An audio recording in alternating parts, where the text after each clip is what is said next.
దేవునికి స్తోత్రం కలుగును గాక. క్రీస్తునందు సోదరి సోదరులారా, మీ అందరికీ మన ప్రభువైన యేసుక్రీస్తు నామములో శుభములు, వందనాలు తెలియజేస్తూ ఉన్నాం. ఈ సమయంలో ఈ లైవ్ కార్యక్రమానికి ప్రేమతో ఆహ్వానిస్తున్నాం. రండి, మనం ప్రార్థన చేసుకొని ఈ యొక్క కార్యక్రమాన్ని ప్రారంభం చేసుకుందాం. ప్రార్థన. పరలోకమందున్న మా తండ్రి, పరిశుద్ధుడవైన దేవా, నీ ఉన్నతమైన, శ్రేష్టమైన, అమూల్యమైన నామమునకు స్తుతులు, స్తోత్రములు చెల్లించుకుంటున్నాం.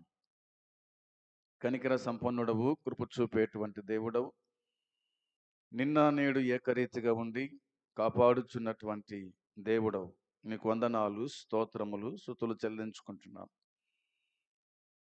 మా ఆయుష్కాలను పొడిగించి ఆరోగ్యం ఇచ్చి మరొక నూతన దినాన్ని మీరు మాకు అనుగ్రహించినందుకై స్తోత్రములు. ఈ దినము కూడా నీ సన్నిధిలో చేరి స్తుతించుటకు, గణపరచుటకు, మహిమపరచుటకు మాకు ఇచ్చిన ఈ భాగ్యం కోసమై నీకు స్తోత్రాలు. ప్రభువా, మీ కనికరం చొప్పున మేమింకా బతుకున్నామని తలంచి నిన్ను స్తుతిస్తున్నాం. నీకు స్తోత్రము నాయన. ఈ లైవ్ కార్యక్రమంలో చేరవచ్చిన వారిని దీవించి ఆశీర్వదించండి, జ్ఞాపకం చేసుకోండి, వారి జీవితాల్లో కార్యము జరిగించండి. నీ వాక్యము చేత మమ్మల్ందరినీ కూడా సరిచేసి సరిదిద్దండి, తృప్తిపరచండి, బాగు చేయండి. కనికరించుమని స్తోత్రములు, స్తుతులు చెల్లించుకుంటున్నాం. ప్రభువా, ఈ సమయంలో మీరు తండ్రి మరి జ్ఞాపకం చేసుకోండి. పాడేటువంటి పాటలైతేనేమి, వాక్య పరిచర్లో మీ కృపానుగ్రహించి దర్శించుమని, సహాయము చేయమని, మా రక్షకుడైన యేసుక్రీస్తు పరిశుద్ధమైన నామములోని స్తోత్రం చెల్లించి, స్తుతించి, ప్రార్థించి, అడిగి వేడుకుంటున్నాము తండ్రి. ఆమెన్. ముందుగా ఒక కీర్తన మనం పాడుకుందాం.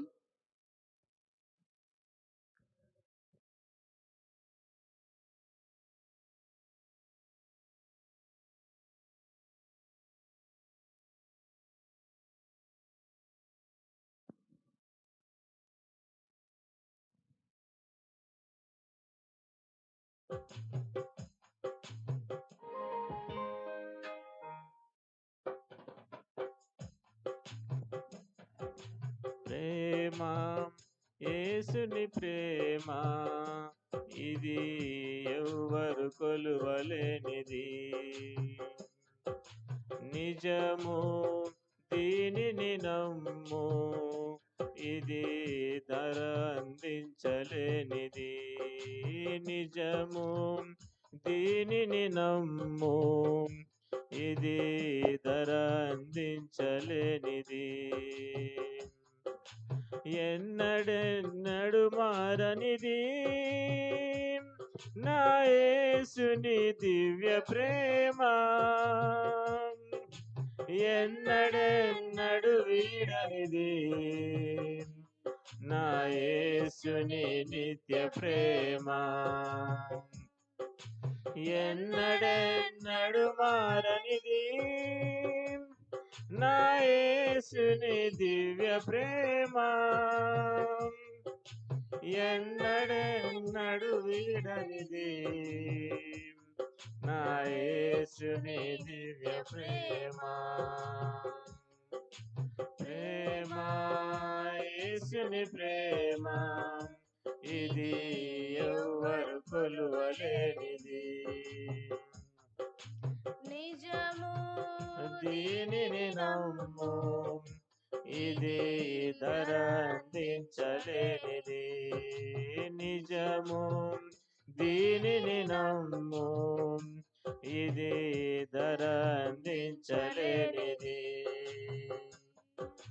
తల్లిదండ్రుల ప్రేమ నీడవలే గతించును, కన్న బిడ్డల ప్రేమ కలలా కరిగిపోవును.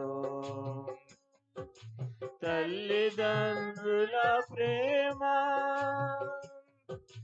నీడవలే గతించును. కన్న బిడ్డల ప్రేమ కలలా కరిగిపోవును. ఎన్నడెన్నడు మారనిది నా యేసుని దివ్య ప్రేమ, ఎన్నడెన్నడు వీడనిది నా యేసుని నిత్య ప్రేమ, ఎన్నడెన్నడు మారనిది నా యేసుని దివ్య ప్రేమ, ఎన్నడెన్నడు వీడనిది నా యేసుని నిత్య ప్రేమ. ప్రేమ యేసుని ప్రేమ, ఇది ఎవ్వరు కొలువలేనిది. నిజము దీనిని నమ్ము, ఇది ధర అందించలేనిది. నిజము దీనిని నమ్ము, ఇది ధర అందించలేనిది. భార్యాభర్తల యందు వికసించే ప్రేమ పుష్పము వాడిపోయి రాలును త్వరలో, మోడులా మిగిలిపోవును. భార్యాభర్తల యందు వికసించే ప్రేమ పుష్పము వాడిపోయి రాలును త్వరలో, మోడులా మిగిలిపోవును. ఎన్నడెన్నడు మారనిది నా యేసుని దివ్య ప్రేమ, ఎన్నడెన్నడు వీడనిది నా యేసుని నిత్య ప్రేమ, ఎన్నడెన్నడు మారనిది నా యేసుని దివ్య ప్రేమ,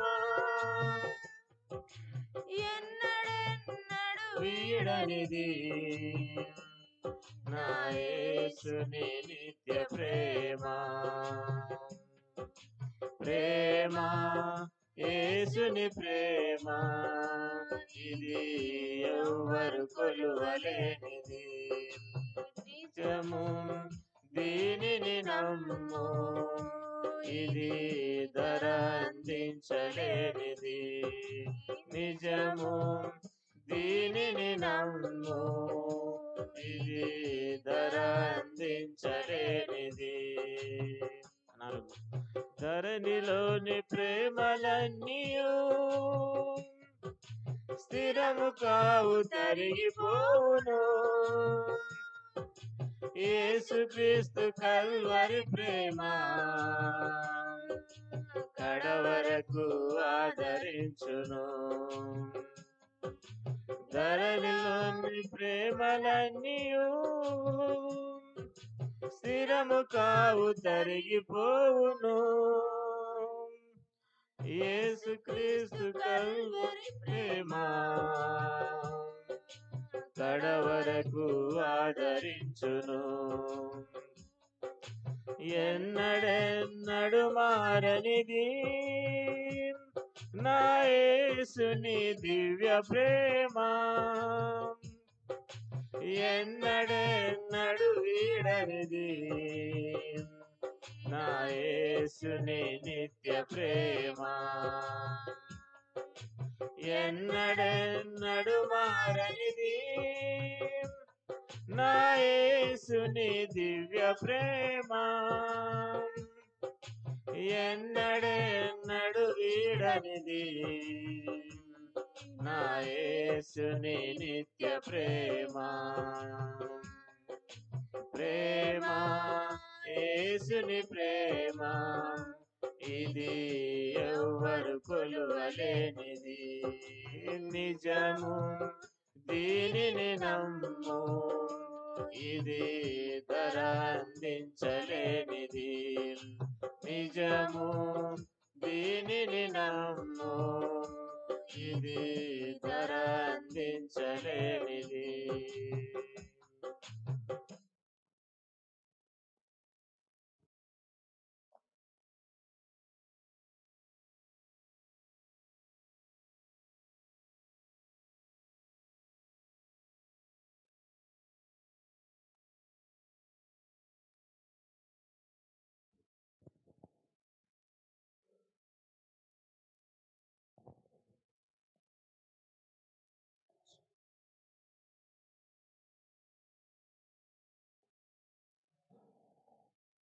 దేవునికి స్తోత్రం కలుగునుగాక. చేరవచ్చిన మీకందరికీ మన ప్రభు అయిన యేసుక్రీస్తు నామములో శుభములు, వందనాలు తెలియజేస్తూ ఉన్నాను. మనము పాత నిబంధన గ్రంథములోని ఉపమానాల గురించి ఆలోచన చేస్తూ ఉన్నాం. నేటి దినము కూడా మరొక ఉపమానం గురించి దేవుని వాక్యంలో నుంచి మనం చదివి ధ్యానం చేసుకుందాం. యెషయా గ్రంథం మొదటి అధ్యాయము మొదటి 9 వచనాలు మనము ఈ దినమున చదివి ధ్యానం చేసుకుందాం. మొదటిగా 2వ వచనం మాత్రమే చదువుకుందాం. యెహోవా మాట్లాడుచు ఉన్నాడు, ఆకాశమా ఆలకించుము, భూమి చెవియగ్గుము. నేను పిల్లలను పెంచి గొప్పవారినిగా చేసి తిని, వారు నా మీద తిరుగబడి ఉన్నారు. దేవుడు ఈ మాటలు దీవించి మనకు సమృద్ధిగా అనుగ్రహించునుగాక. ఆమేన్. యజమానుని దొడ్డి అనేటువంటి మాట కనిపిస్తుంది. దేవుడు తన ఆవేదనను వ్యక్తం చేస్తున్నట్టుగా ఇందులో మనం చూడగలుగుతాం. యెషయా ప్రవక్త ద్వారా ప్రభువు మాట్లాడిన మాటలు ఇందులో కనిపిస్తాయి.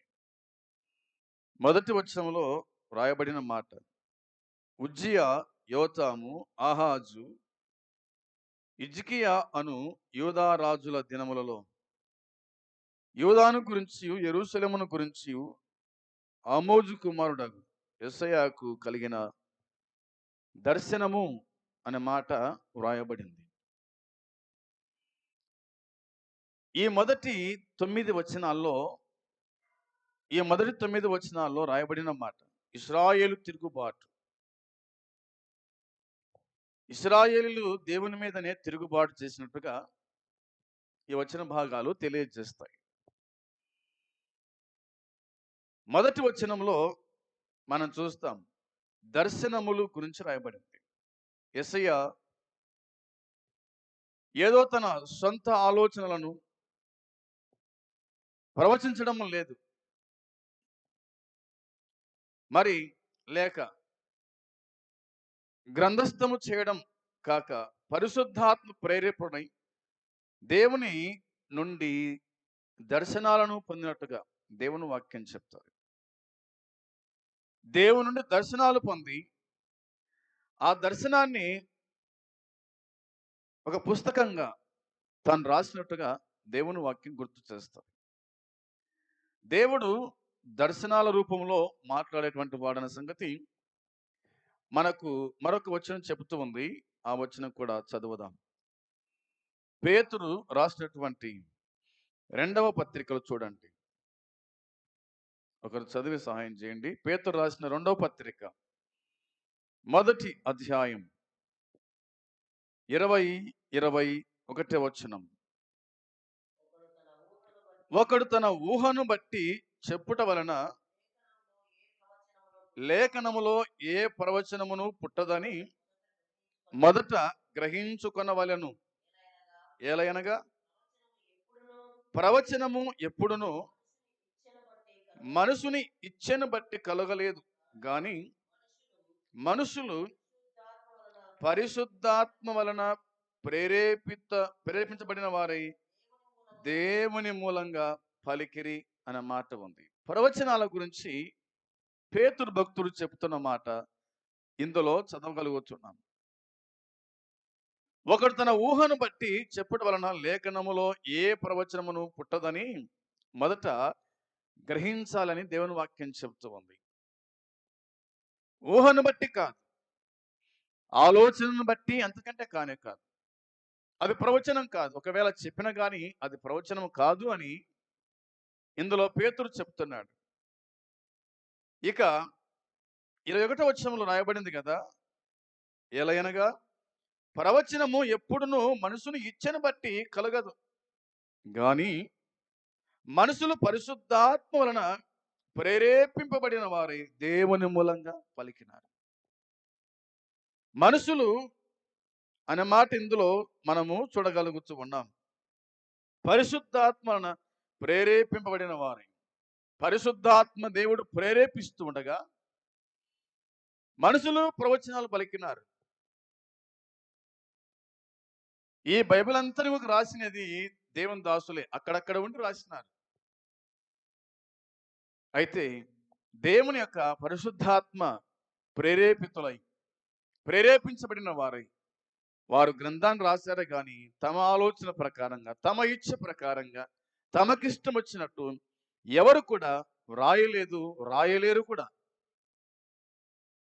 ఒక క్రమ పద్ధతిలో ఎవరికి శాతం కాదు రాయడం. అయితే దేవుడే వ్రాయించినాడు, దేవుడే వారిని ప్రేరేపించినాడు, దేవుడే జరిగిన సంగతులు, జరగబోయే సంగతులు, ఇక జరిగే సంగతులన్నీ కూడా ఆయన తన గ్రంథములో వ్రాసి ఉంచాడు.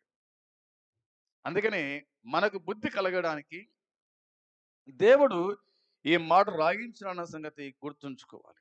ఏదో యెషయా ప్రవక్త రాసినాడు, ఇర్మియా రాసినాడు, హెజ్కేల్ రాసినాడు, వాళ్ళు తమ ఇచ్చను బట్టి రాశారని కాదు, కానీ వ్రాసిన ప్రతి వ్యక్తి కూడా దేవుని పరిశుద్ధాత్మ వల్ల మాత్రమే వ్రాశారు అనేది గుర్తుంచుకోవాల్సిన విషయాలు.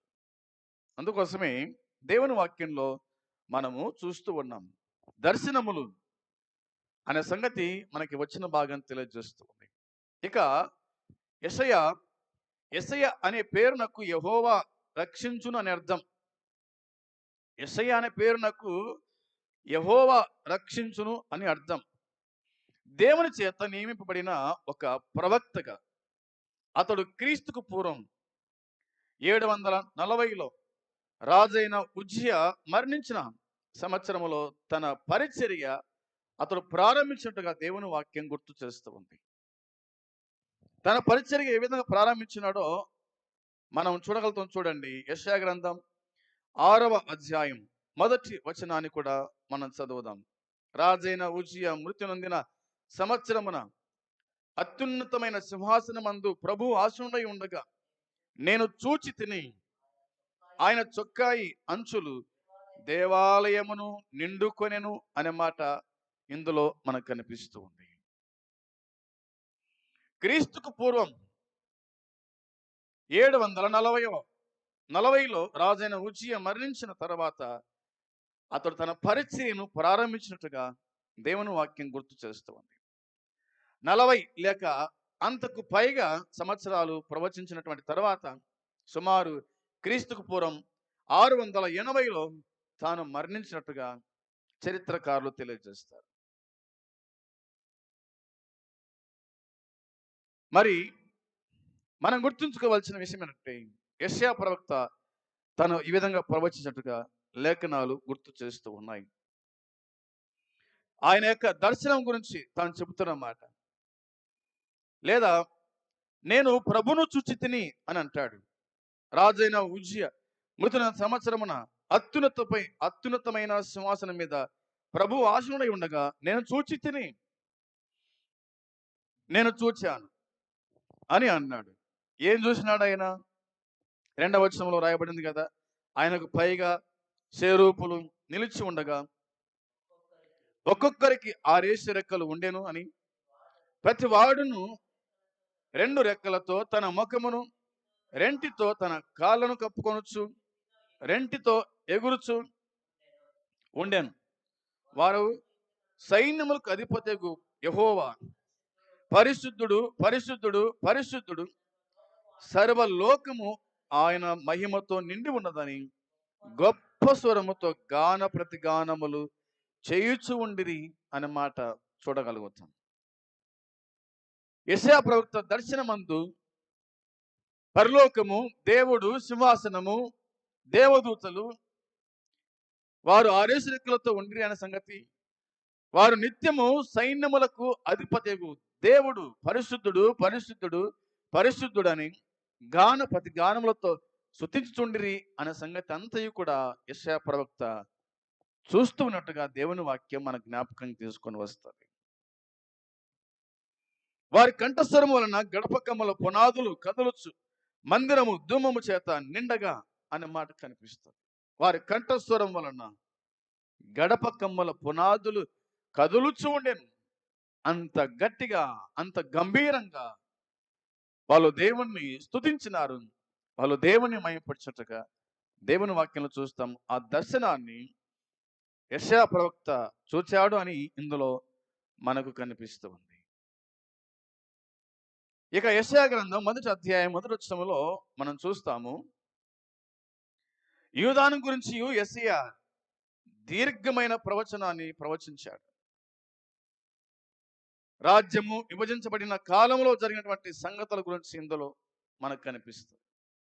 యూదాను గురించి, యూదులను గురించి వ్రాయబడిన సంగతులు ఇందులో మనం స్పష్టంగా మనము చూడగలుగుతాం. అందుకోసమే దేవుని వాక్యము ఇలాగ మనకు తెలియచేస్తూ ఉంది. 2వ వచనం చదువుదాం. ఈ 2వ వచనంలో వ్రాయబడిన మాట ఏమిటంటే, యెహోవా మాట్లాడుచూ ఉన్నాడు అని వ్రాయబడింది. మాట్లాడుతున్నది ఎవరంటే యెహోవా మాట్లాడుతూ ఉన్నాడు. ఎవరితో మాట్లాడుతున్నాడు? ఇశ్రాయేలుతో మాట్లాడుతున్నాడా? యూదా వారితో మాట్లాడుతున్నాడా? ఇశ్రాయేలు 12 గోత్రం గురించి మాట్లాడుతున్నాడా? వారితో మాట్లాడుతున్నాడంటే దేవుని వాక్యం చెబుతూ ఉంది, యెహోవా మాట్లాడుచూ ఉన్నాడు. ఆకాశమా ఆలకించుము అన్నాడు, భూమి చెవియగ్గు. భూమి ఆకాశములతో దేవుడు మాట్లాడుతూ ఉన్నాడు. భూమి ఆకాశములతో దేవుడు మాట్లాడుతూ ఉన్నాడు. భూమి ఆకాశము వింటుందా? భూమి ఆకాశములు దేవుని మాట వింటున్నాయి. పక్షులు దేవుని మాట వింటున్నాయి. సృష్టి, గాలి, సముద్రం ప్రతిది కూడా దేవుని మాట వింటున్నాయి. కానీ మనిషి మాత్రము దేవుని మాట వినడం లేదని మనకు అర్థమవుతూ ఉంది. అందుకోసమే తన ఆవేదనను ఆకాశం భూమితో చెప్తూ ఉన్నాడు. ఆకాశం ఆలకించుము, భూమి చెవియగ్గుము. నేను పిల్లలను పెంచి గొప్పవారినిగా చేసితిని, వారు నా మీద తిరగబడి ఉన్నారు అని అంటున్నాడు. ఆకాశమా, భూమి, నేను పిల్లలను పెంచాను, గొప్పవారిగా చేసినాను, కానీ వారు నా మీదనే తిరగబడ్డారు. ఈనాడు కూడా అదే పరిస్థితి జరుగుతూ ఉంది. తండ్రి తల్లి కని పెంచి పెద్ద చేసి గొప్పవారిగా చేస్తే ఈనాడు తిరగబడుతూ ఉన్నారు. తల్లిదండ్రుల మీద తిరుగుబాటు చేస్తూ ఉన్నారు. అంత మాత్రమే కాదు, దేవుని మీద కూడా తిరుగుబాటు చేస్తూనే ఉన్నాం. ఎన్నో సందర్భాల్లో, ఎన్నో రకాలుగా, ఎన్నో విధాలుగా. దేవునికి తెలుసు, కానీ తిరుగుబాటుతనం, మండితనం, లెక్కలేనితనం ఈనాడు కూడా మనకు కనిపిస్తూనే ఉంది. అందుకోసమే దేవుడు చెప్తున్న మాట, ఆకాశమా నువ్వైనా ఆలకించు, భూమి నువ్వైనా చెవియగ్గు, నా పిల్లలు నా మీద తిరుగుబడి ఉన్నారు అని అన్నారు. వారు నా మీద తిరుగుబాడి ఉన్నారు. ఇది పుట్టుకతో వచ్చిన గుణం.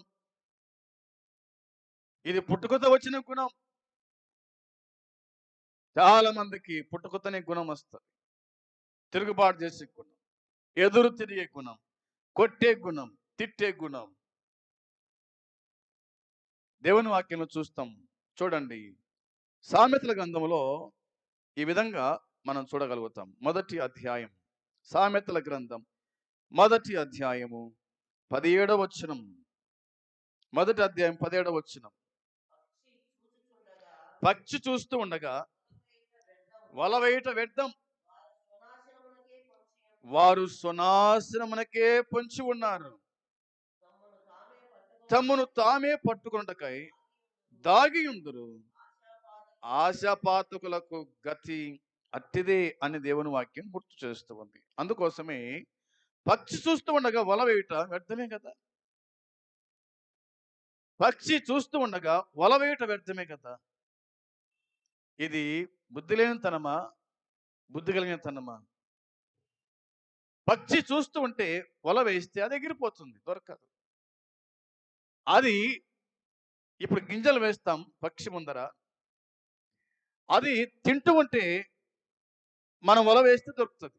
కానీ అది చూస్తూ ఉండగా మనకెళ్ళి చూస్తూ ఉంటే వల వేయకపోతే కనుక అది టపీమని అది ఎగిరిపోతుంది.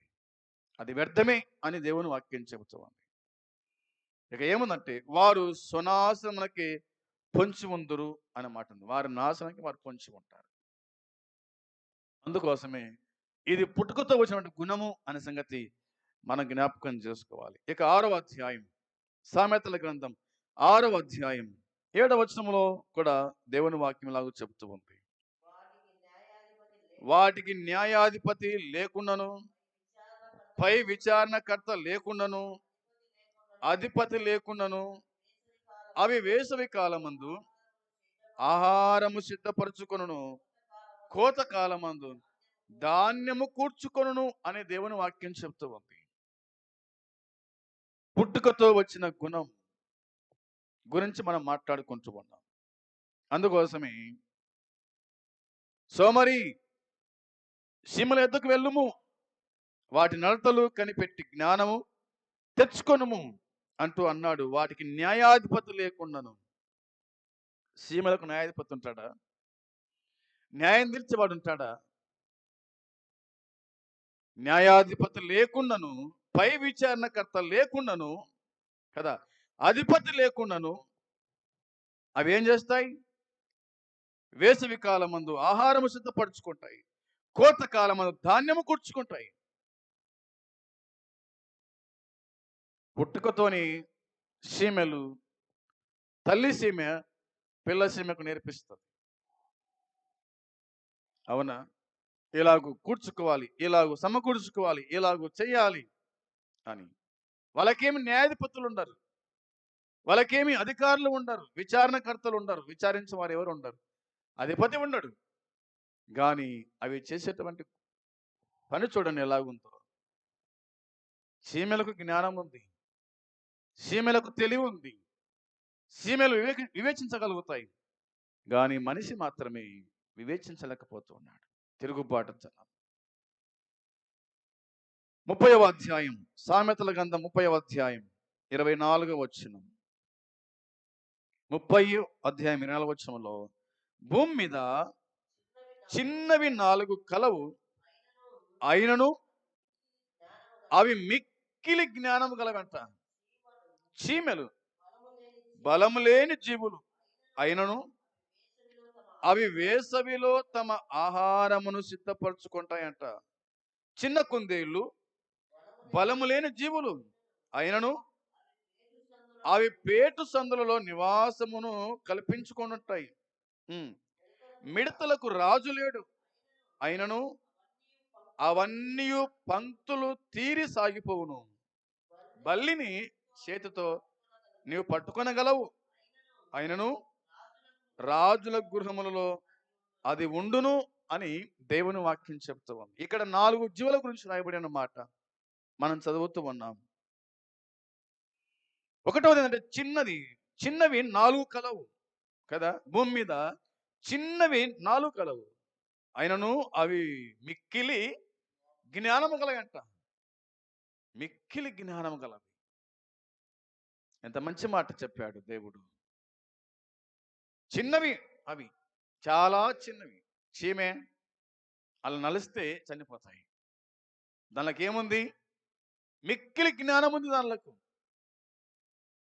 ఎక్కడనో ఒక పురుగు చచ్చిపోతే గనుక దాని వాసన గుర్తుపట్టి వెంటనే బారులు తీరు వస్తాయి దాని కాడికి. అవి ఎక్కడ లోపల ఉంటాయి, అవి భూమిలో ఉంటాయి సీమేలు. దాని వాసన ఎట్లా గుర్తుపడతాయి కదా తెలియదు. దానికి ఎంత జ్ఞానం ఇచ్చాడు దేవుడు. చిన్నయే అని వాక్యం చెబుతూ ఉంది. చీమెలు బలము లేని జీవులు అయినను అవి వేసవిలో తమ ఆహారమును సిద్ధపరచుకుంటాయంట. చిన్న కుందేళ్ళు. రెండవది బలము లేని జీవి అయినను అవి పేటు సందులలో నివాసము కల్పించుకుంటాయి. మిడతలకు రాజు లేడు అయినను అవన్నీ పంక్తులు తీరి సాగిపోతాయంట. బల్లి చేతితో నువ్వు పట్టుకోవచ్చు అయినను అది రాజుల గృహాల్లో ఉంటాయి, మనుషుల గృహాల్లో ఉంటాయి, మందిరాల్లో ఉంటాయి, ఎక్కడైనా ఉంటాయి. రాజుల గృహాల్లో నివసించడం అంటే సాధ్యమా? కానీ బల్లి నివసించగలుగుతుంది, చీమలు నివసించగలుగుతాయి. దీనికి అడ్డు చెప్పే మానవుడు ఎవరు లేడు భూమి మీద. అవి మిక్కిలి జ్ఞానం గలవి అని దేవుని వాక్యం చెబుతూ ఉంది. అవి పుట్టుకతో వచ్చింది దాని గుణం. ఎలాగూ సమకూర్చుకోవాలి, ఎలాగూ నివాసం ఏర్పరచుకోవాలి, ఎక్కడ ఉండాలి, ఏం చేయాలనో పుట్టుకతోనే వచ్చిన గుణం. అందుకే దేవుని వాక్యం చెబుతూ ఉంది ఈ విధంగా. ఇక పుట్టుకతో వచ్చిన గుణం గురించి మరొక మాట జ్ఞాపకం చేసుకుందాం. ఇర్మియా గ్రంథం 8వ అధ్యాయము 7వ వచనం చూడండి. ఇర్మియా గ్రంథం 8వ అధ్యాయము 7వ వచనంలో ఆకాశములకు ఎగురు శంకుపుడి కొంగ అయినను తన కాలము నెరుగును, తెల్ల గువ్వయు మంగళ కత్తి పిట్టయు వదేరుకులను తాము రావలసిన కాలమును ఎరుగును. అయితే అయితే నా ప్రజలు యెహోవా న్యాయ విధి అని ఎరుగరు. యెహోవా న్యాయాధిపతిని ఎరుగరు. నా ప్రజలు, నా జనులు అన్నాడు దేవుడు. సీమేలు నా ప్రజలు అన్నాడా? అనలేదే. బల్లి నా ప్రజలు అన్నాడా? కుందేళ్ళు నా ప్రజలు అన్నాడా? మిడతలు నా ప్రజలు అన్నాడా? అనలేదే. మానవులమైన మనల్ని దేవుడు అంటున్నాడు నా ప్రజలు అని అంటున్నాడు. నా పిల్లలు అని ఆయన సంబోధిస్తూ ఉన్నాడు. అందుకోసమే దేవుని వాక్యం చెబుతుంది, నా ప్రజలు యెహోవా న్యాయ విధిని ఎరుగరు. యెహోవా న్యాయాధిపతిని ఎరగకుండా బ్రతుకుచూ ఉన్నాం. ఎంత విచారకరం. పుట్టించిన వాడిని మర్చిపోవడం ఎంత విచారకరం.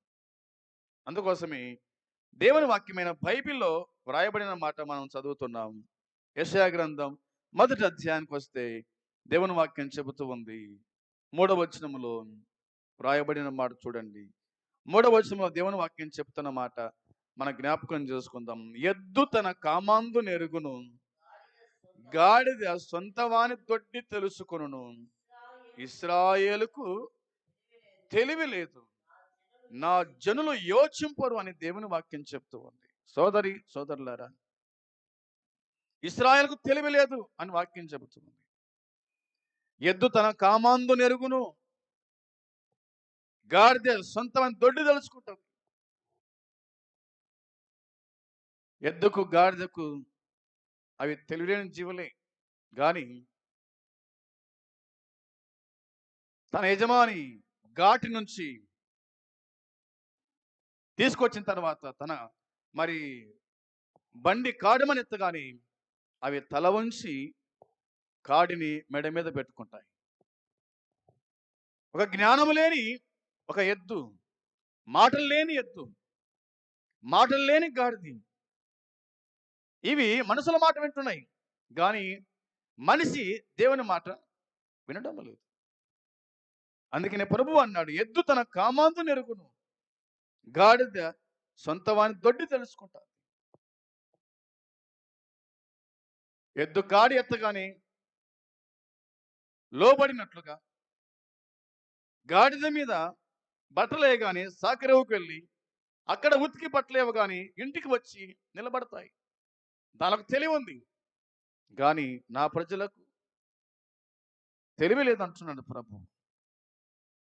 ఇశ్రాయేలుకు తెలివి లేదు, నా జనులు యోచింపరు.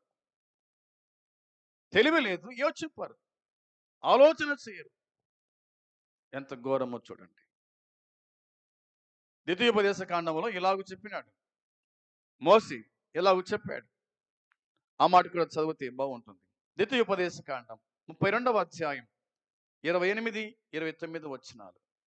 ద్వితీయోపదేశ కాండం 32వ అధ్యాయము 28, 29 వచనాలు చూడండి. వారు ఆలోచన లేని జనము, వారిలో వివేచన లేదు.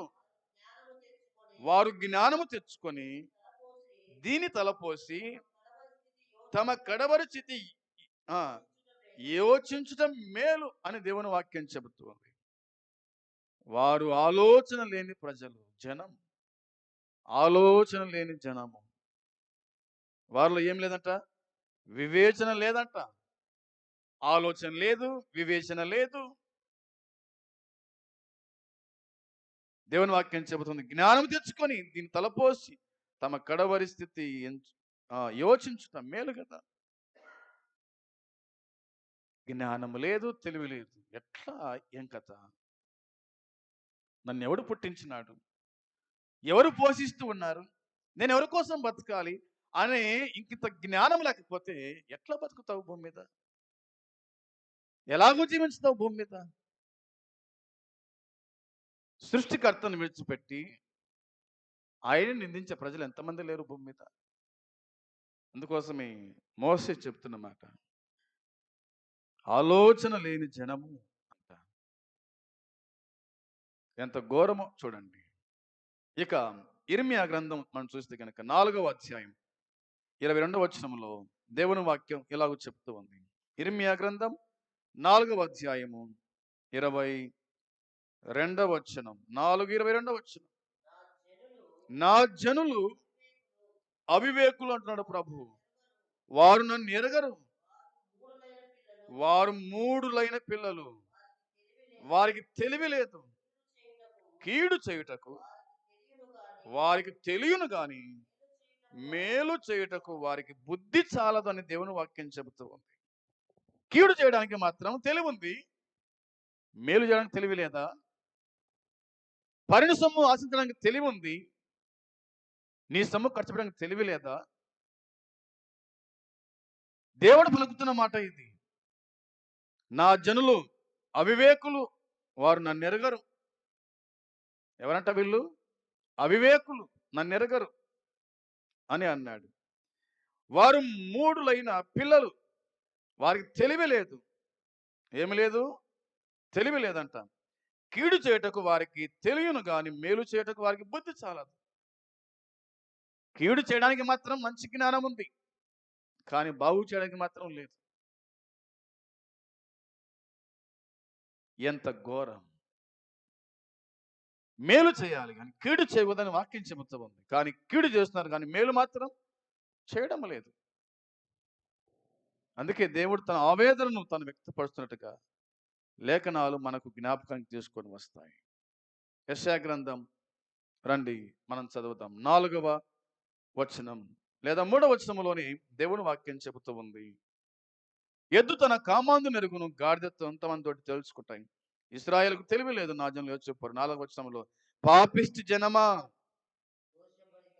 దోషభరితమైన ప్రజలారా, దుష్ట సంతానమా, చెరుపు చేయి పిల్లలారా, మీకు శ్రమ. వారు యెహోవాను విసర్జించి ఉన్నారు, ఇశ్రాయేలు యొక్క పరిశుద్ధ దేవుని దూషింతురు, ఆయనను విడిచి తొలగిపోయి ఉన్నారు అని దేవుని వాక్యం చెప్తుంది. ప్రభు అంటున్నాడు చూడండి, పాపిష్టి జనమా అంటున్నాడు. పాపిష్టి జనమా అని పిలుస్తున్నాడు. దోషభరితమైన ప్రజలారా అంటున్నాడు. ఎంత ఘోరం! దుష్ట సంతానమా, చెరుపు చేయి పిల్లలారా, మీకు శ్రమ, మీకు శ్రమ అన్నాడు. మీకు శ్రమ. ఎవరికి శ్రమ? ఇశ్రాయేలుకు తెలివి లేదన్నాడు, నా జనులు యోచింపరు అన్నాడు. కాబట్టి మీకు శ్రమ. పాపిష్టి జనం, మీకు శ్రమ కలుగుతుంది అన్నాడు. వారు యెహోవాను విసర్జించి ఉన్నారు. ఇశ్రాయేలు యొక్క పరిశుద్ధ దేవుని దూషిస్తూ ఉన్నారు. ఆయనను విడిచి తొలగిపోయినారు. ఒకటవదిగా దేవుని వాక్యం చెబుతుంది, విసర్జించడం దేవుణ్ణి, దూషించడం, మళ్ళా తొలగిపోయినారు. విసర్జించినారు దేవుణ్ణి, దేవుణ్ణి విసర్జించారు. దేవుణ్ణి వాళ్ళు ఏం చేస్తున్నారు? దూషిస్తూ ఉన్నారు దేవుణ్ణి. ఆయన కాపాడి, కనికరించి, దర్శించి, పోషించి, ఆయుష్కాలం పొడిగించి, ఆరోగ్యం ఇచ్చిన దేవుణ్ణి విసర్జించడమా, దూషించడమా? దూషించారంట, తొలగిపోయినారు. ఇక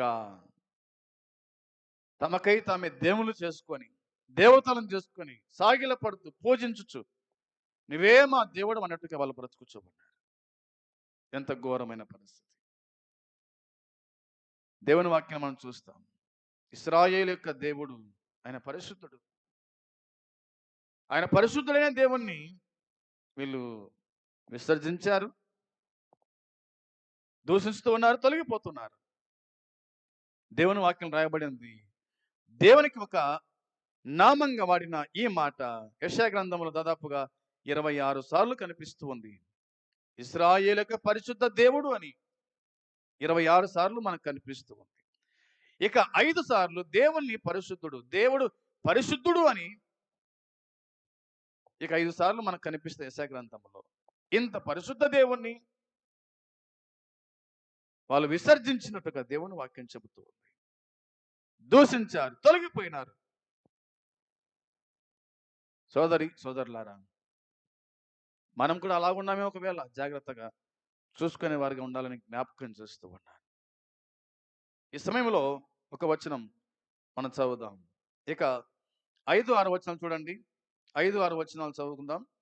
నిత్యము తిరుగుబాటు చేయుచు మీరెలా ఇంకను కొట్టబడతారు. ప్రతి వాడు కూడా నడినెత్తిని వ్యాధి కలిగి ఉన్నాడంట. ప్రతి వాని గుండె బలహీనమాయను, అరకాలు మొదలుకొని తల వరకు స్వస్థత కొంచెమైనను లేదు. ఎక్కడ చూసినను గాయములు, దెబ్బలు, పచ్చిపుండ్లు, అవి పిండబడలేదు, కట్టబడలేదు, తైలముతో మెత్తన చేయబడలేదు అని దేవుని వాక్యం చెబుతూ ఉంది. నిత్యము తిరుగుబాటు చేయు ప్రజలు, కొంతకాలం కాదు, కొంతసేపు కాదు, నిత్యము కూడా బతికినంత కాలం, పుట్టింది మొదలుకొని 60-70 ఏళ్ళ వరకు, లేదా బతికినంత కాలం కూడా తిరుగుబాటే. అందుకనే ప్రభు అంటున్నాడు, నిత్యము తిరుగుబాటు చేయొచ్చు మీరేలా ఇంక కొట్టబడతారు, నా కోపాన్ని రేపుతారు మీరు ఎలా స్థితికి అప్పగించబడతారు మీరు అని ప్రభు తన ఆవేదన గుర్తు చేస్తూ ఉన్నాడు. ప్రతి వాడు కూడా నడినెత్తిని వ్యాధి కలిగి ఉన్నాడంట. ప్రతి వాని గుండె బలహీనమాయను, అరికాలు మొదలుకొని తల వరకు స్వస్థత కొంత కూడా లేదు. అరికాలు మొదలుకొని తల వరకు స్వస్థత లేదు. ఎక్కడ చూసిన గాయాలు, దెబ్బలు, పచ్చిపండ్లు, పని చేయకపోతే కొరడా దెబ్బలు, పని చేయకపోతే హింస. ఐగుప్తు దేశంలో వారు పడిన ప్రయాసం మనం ఎరుగుదాము కదా. పని చేయకపోతే కొరడాలతో కొడతారు, ఈ పంత గాయాలు, కాళ్ళకు చెప్పులు లేక గాయాలు, అరకాలు మొదలుకొని తల వరకు వాళ్ళు కొట్టబడి ఎంతో ఇబ్బంది పడిన కానీ వాళ్ళకు ఏమి రాలేదంటే తెలివి రాలేదు, బుద్ధి రాలేదు. ఇంకా దేవుడు కరుణించి, ప్రేమించి, వారి మీద జాలిపడి, కన్నీళ్లు కార్చి, మోసని పంపించి విడుదల కలగజేసినా కానీ వాళ్ళకి తెలివి రాలేదు. ఇంకా దేవుడు ఇంత ఇచ్చినా, ఇన్ని ఇచ్చినా కానీ దేవుడు నాకేమి ఇచ్చినాడు అంటావా? కొంచెమైనా తెలివి ఉందే లేదా, జ్ఞానం ఉందా లేదా అసలు నీకు? నేను బతికించడమే గొప్ప సంగతి, నీకు ఆయుష్కాలం పొడిగించడమే గొప్ప సంగతి. అంత మాత్రం కాకుండా దేవుణ్ణే దూషిస్తావా? దేవుని మీద నింద మోపుతావా? దేవుని అవమానపరుస్తావా? అందుకే ప్రభు తన ఆవేదన చెప్తున్నాడు. మీకు తెలివి లేదు ఇంకా. ఇంత చేసినా గాని, ఇంత శిక్షకు అప్పగించినా గాని, ఇంత ఘోరంగా మీరు ఉన్నప్పుడు కూడా నా వైపు తిరగడం లేదే అని అంటున్నాడు ఆయన. ఇక 7వ వచనంలో దేవుని వాక్యం చెబుతూ ఉంది. మీ దేశం పాడైపోతుంది అన్నాడు. మీ దేశం పాడైపోతుంది. ఎంత ఘోరం! మీ దేశం పాడైపోవును. యూదాను పశ్చాత్తాపము చెందేలా చేసే ప్రయత్నంలో అన్యులు వారి రాజ్యాన్ని దోచుకునేలా దేవుడు చేసినట్టుగా దేవుని వాక్యం చెప్తూ ఉంది. ప్రజల పాపం వారిని దేవుని ఆశీర్వాదం నుండి వేరు చేస్తూ ఉంది. శిక్షకు అప్పగించే పనిలో ఉంది. అందుకోసమే గమనించండి, ఆలోచన చేయండి. శిక్ష అప్పటికే ప్రారంభమైంది. ఎవరికి ఆ రాజ్యాన్ని ప్రజలను బబులోను రాజు అయినటువంటి నెబుకద్నెజరు చేతికి ఆ సైన్యం అంతా అప్పగించాడు. వాళ్ళు వచ్చారు. ఆ దేశాన్ని ధ్వంసం చేసినట్టుగా దేవుని వాక్యం గుర్తు చేస్తుంది. యూదా వారి దేశాన్ని బబులోను రాజు వచ్చి ఆ దేశాన్ని ధ్వంసం చేసినాడు. ఆ దేశాన్ని కాల్చి వేసినాడు. చెరగా దాసులుగా వారిని పట్టుకొని పోయినట్టుగా దేవుని వాక్యం గుర్తు చేస్తూ ఉంది. దాదాపుగా క్రీస్తుకు పూర్వం 586లో ఈ పరిస్థితి వచ్చినట్టుగా చరిత్రకారులు మనకు తెలియజేస్తారు. సోదరులారా, వారి దేశాలు పాడైపోయినాయంట. మీ పట్టణములు అగ్ని చేత కాలిపోవును.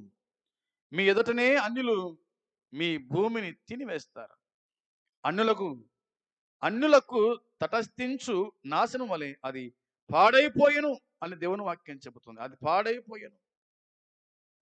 8, 9 వచనాలు చదువుదాం. ద్రాక్ష తోటలోని గుడిసె వలెను, దోస పాదులలోని పాక వలెను, ముట్టడి వేయబడిన పట్టణం వలెను షియోను కుమార్తె విడవబడి ఉంది. సైన్యములకు అధిపతి యెహోవా బహు కొద్దిపాటి శేషము మనకు నిలుపని ఎడల మనము సొదొమ వలె ఉందుము, గోమెరతో సమానముగా ఉందుము. సొదొమ న్యాయాధిపతులారా, యెహోవా మాట ఆలకించుడి. గోమెర జనులారా, మన దేవుని ఉపదేశమును చెవియొగ్గండి అని దేవుని వాక్యము గుర్తు చేస్తూ ఉంది. చెవియొగ్గండి అని దేవుని వాక్యం గుర్తు చేస్తూ ఉంది. అందుకోసమే సొదొమ గొమొర వాటి గొప్ప పాపాన్ని బట్టి సొదొమ గొమొర పట్టణాలు పూర్తిగా ధ్వంసం చేయబడ్డాయి. పూర్తిగా ధ్వంసం చేయబడ్డాయి. ఆదికాండం 19వ అధ్యాయం మొదటి 25 వచనాల్లో ఆ మాటలు మనకు కనిపిస్తాయి. ఆ పట్టణములో లోతు ఉన్నాడు. అయితే దేవుడు చూసినప్పుడు సొదొమ గొమొర పట్టణాలు వాటి పాపము దేవుని దృష్టికి బహు ఘోరమాయను అని దేవుని వాక్యం చెప్తూ ఉంది. అందుకే ఆ 2 పట్టణాలను దేవుడు అగ్ని చేత కాల్చివేశాడు, ధ్వంసం చేసినాడు. గడ్డి, ఇల్లు, పశువులు, మనుషులు అందరినీ కూడా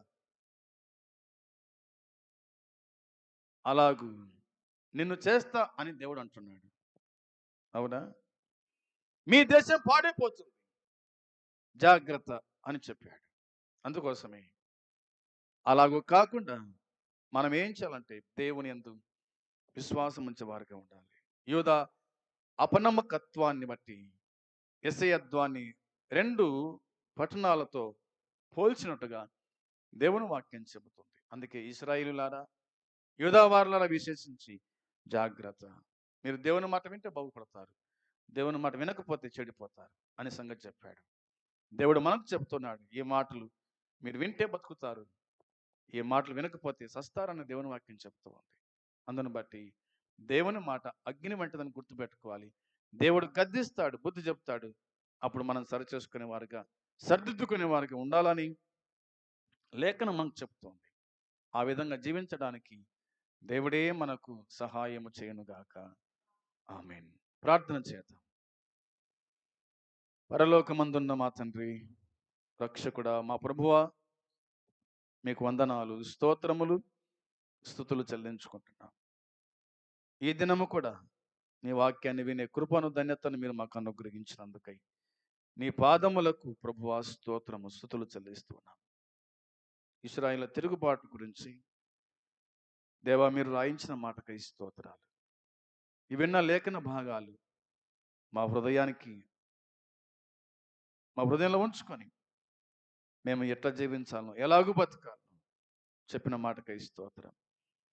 ఇశ్రాయేల్ వలె కాకుండా, యూదా వారి వలె కాకుండా ప్రభువా నీకు ఇష్టలుగా నీ చిత్త ప్రకారంగా జీవించుటకు మీ కృప మెండుగా మాకందరికీ సహాయము చేయమని, నీ రాకడకు సిద్ధపరచుమని స్తోత్రం చెల్లించుకుంటాం.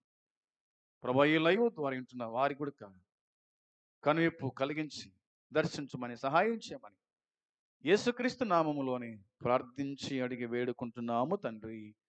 ఆమేన్. పరలోకమందున్న తండ్రి ప్రేమ, మన ప్రభు అయిన యేసుక్రీస్తు కృప, పరిశుద్ధాత్మ సన్నిధి సహవాసం చేరవచ్చిన మనకు సకల పరిశుద్ధులకు ఇప్పుడు ఎల్లప్పుడు సదాకాలము తోడై ఉండును గాక. ఆమేన్.